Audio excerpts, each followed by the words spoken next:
Hi friends, welcome to my channel.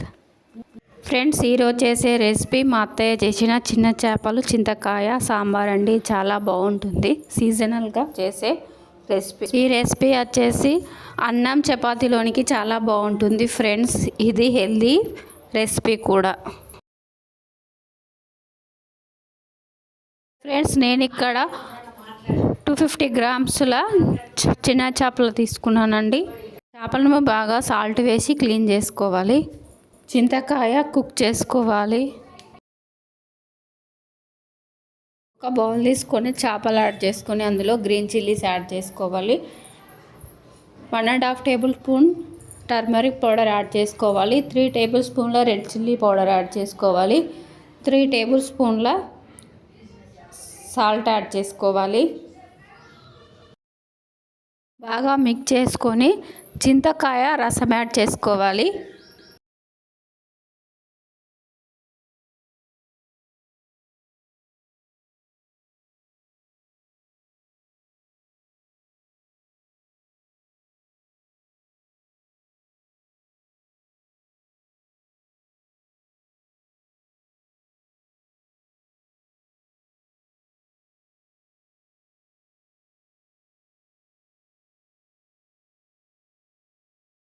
కొత్తిమీర add చేసుకోవాలి.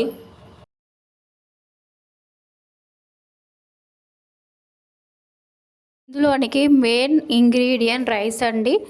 1 cup rice తీసుకొని 3 to 4 టైం బాగా వాష్ చేసుకొని 1 అవర్ నానబెట్టుకోవాలి రైస్. ఉల్లికాడలే యాడ్ చేసుకోవాలి. ఈ ఉల్లికాడలు యాడ్ చేసుకోవడం వల్ల మనం చేసే సాంబార్ మరింత టేస్టీగా వస్తుంది. స్టవ్ హై ఫ్లేమ్లో పెట్టి 30 మినిట్స్ కుక్ చేసుకోవాలి. సాంబార్ మసిలేటప్పుడు 5 టేబుల్ స్పూన్ల ఆయిల్ యాడ్ చేసుకోవాలి. టేబుల్ స్పూన్ల జీలకర్ర, 10 to 15 వెల్లుల్లి రెబ్బలు యాడ్ చేసుకొని మిక్సీ పట్టుకోవాలి. అందులోనే నానబెట్టుకున్న రైస్ యాడ్ చేసుకొని మెత్తని పేస్ట్ లాగా పట్టుకోవాలి. మనం పట్టుకున్న పిండి అనేది ఇలా ఉండాలి. వేరే బౌల్లో యాడ్ చేసుకోవాలి. సాంబార్ అనేది మసిలిపోయిందండి. ఇప్పుడు పిండి యాడ్ చేసుకొని 5 మినిట్స్ స్టవ్ సిమ్లో పెట్టి కుక్ చేసుకోవాలి.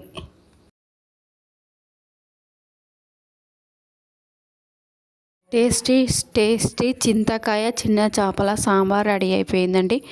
ఈ రెసిపీ వేడివేడి రైస్లోకైనా చపాతీలోకైనా చాలా బాగుంటుంది ఫ్రెండ్స్. మీరు కూడా వీడియోస్ తర్వాత ఒకసారి ట్రై చేయండి. ఎలా వచ్చిందో కమెంట్ బాక్స్లో కమెంట్ చేయండి.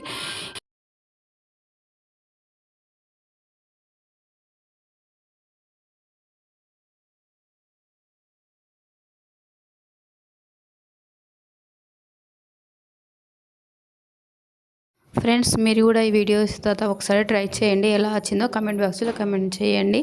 చాలా బాగుంటుంది ఈ సాంబార్.